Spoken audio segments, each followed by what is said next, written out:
भीतर। पंच पुष्प में से एक पुष्प पारिजात का फूल, जिसको हार श्रृंगार का फूल भी कहते हैं, जिसको शिडली का फूल भी कहते हैं। पारिजात, हार श्रृंगार। मैं निवेदन करूंगा आस्था चैनल से कि पारिजात का जो पुष्प है उसका दर्शन भी आप सभी श्रोता भाई बहनों को टीवी के माध्यम से कराते जाओ।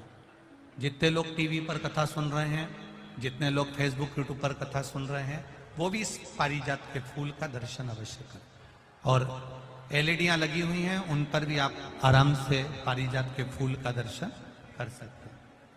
पारिजात का पुष्प, हार श्रृंगार का फूल, ऊपर से सफेद, नीचे जो उसकी डंडी होती है वो थोड़ी नारंगी होती है, संतरे की कलर की होती है, नारंगी कलर। महाराज,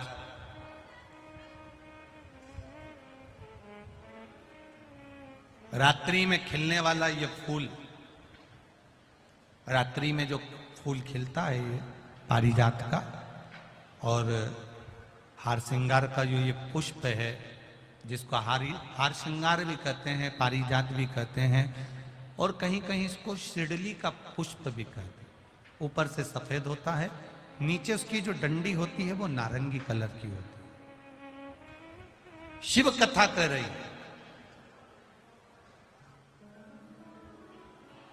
शिव महापुराण का चरित्र कर रहा है। जिस समय पर संतान की प्राप्ति नहीं होती या किसी कारणवश, किसी कारण से हमारे यहां वंश की वृद्धि नहीं होती, तब देवाधिदेव महादेव की आराधना पारिजात के फूल से करी जाती है। अब उस पुष्प को चढ़ाने का एक तरीका है, जरा ध्यान दीजिएगा। पंच पुष्प शिव महापुराण की कथा आप लोग सुनने के लिए बैठे हो, बड़ी आस लगाकर बैठे हो, उसको समझिए।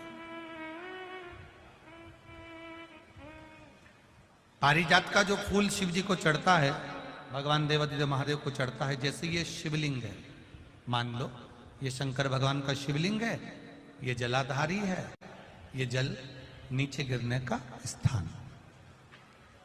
आप लोगों ने पहले कथा सुनी है ना सबने, आपको सबको मालूम होगा।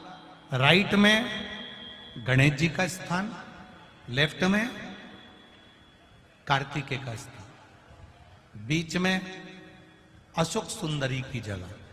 जहां पर यह शिवलिंग रखा है वो माता पार्वती जी का हस्त कमल, शिवलिंग के रूप में, शंकर भगवान के रूप में यह शिवलिंग है। ऊपर से जो एक एक बूंद जलाधारी नीचे गिरती है वो शंकर भगवान की 5 लड़कियां, जया, विषहरा, शामली बारी, दौतली और देव, ये शंकर जी की 5 बेटियां हैं।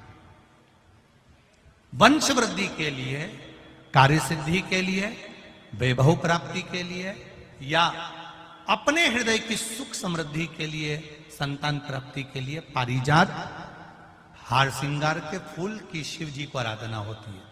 हार श्रृंगार का जो पुष्प होता है, अशोक सुंदरी वाली जगह पर हम पारिजात के पुष्प को समर्पित करते हैं।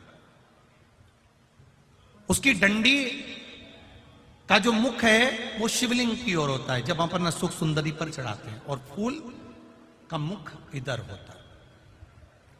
वापिस उसी पारिजात के पुष्प को उठाकर हम माता पार्वती जी के हस्त कमल पर, जो गोल हस्त कमल है, वहां समर्पित करते हैं। उस जगह पर माता पार्वती जी की ओर से जो पुष्प समर्पित किया जाता है, उसकी डंडी पारिजात की हमारी ओर होती है, पुष्प का मुख महादेव की ओर होता है।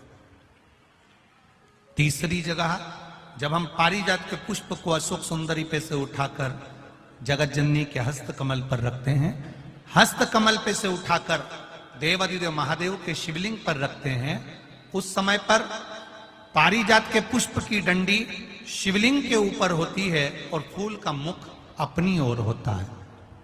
इस जगह पर पारिजात के पुष्प की डंडी के केसर से ही महादेव को त्रिपुंड लगाया जाता है और महादेव से प्रार्थना करी जाती है। अब पारिजात के फूल का केसर कैसे बनाना है वो भी एक बार आप लोग अच्छे से समझे। जैसे मान लो अभी पारिजात का तो फूल यहां पर नहीं है, पर आप टीवी पर दर्शन कर रहे होंगे। पारिजात पुष्प की जो पीछे की डंडी होती है, फूल सफेद और पीछे जो डंडी होती है नारंगी कलर की, केसरिया कलर की, उसको तोड़ लिया जाता है।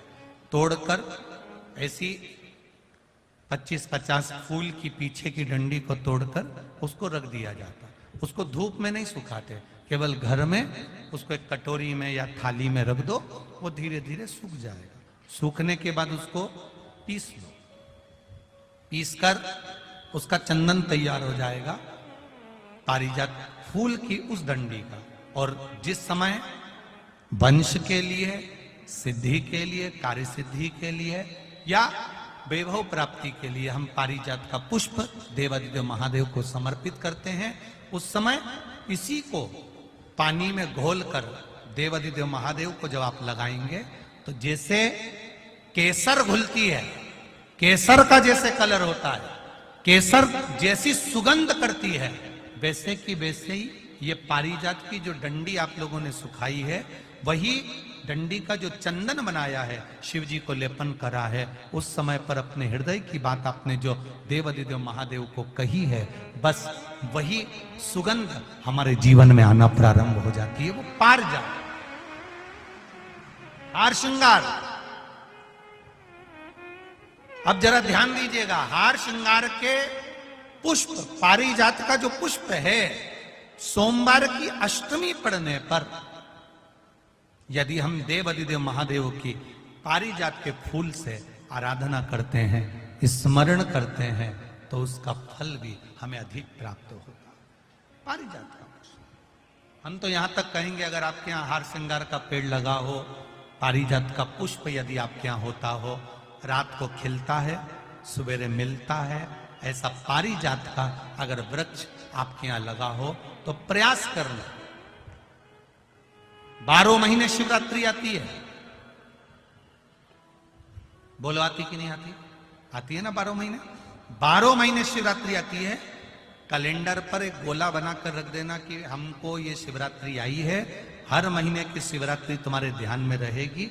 एक पारिजात का पुष्प, हार श्रृंगार का पुष्प, एक अगर देवादिदेव महादेव को आपने चढ़ाना चालू कर दिया, समर्पित करना प्रारंभ कर दिया, तो आपको पीछे पलट कर देखने की जरूरत नहीं पड़ेगी, महादेव हाथ पकड़ ही रहता। पारिजात का पुष्प शिव को समर्पित।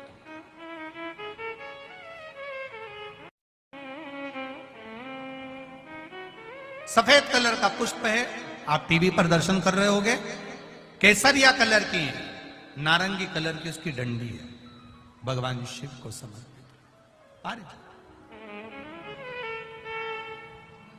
जब हम देवादिदेव महादेव को जल समर्पित करते हैं, भगवान शंकर को जब हम जल चढ़ाते हैं, उस समय पर भी भगवान को, अगर तुम्हारे पास में थोड़ा सा पारिजात की जो डंडी है सुखाई है, आपने पारिजात फूल के नीचे की जो डंडी है उसको तुमने सुखाकर अगर चंदन बनाया है, तो वो चंदन आप प्रतिदिन भी देवादिदेव महादेव को समर्पित कर सकते हो। पारिजात पुष्प।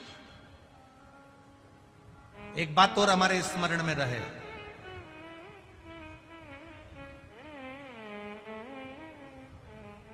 भगवान शिव को जो ये 5 तरह के पुष्प समर्पित करे जाते हैं, इन पुष्पों की डंडी जो पीछे लगी होती है, इसको तोड़ा नहीं जाता, शिव जी को चढ़ाते समय। इसका स्मरण आपको रहे।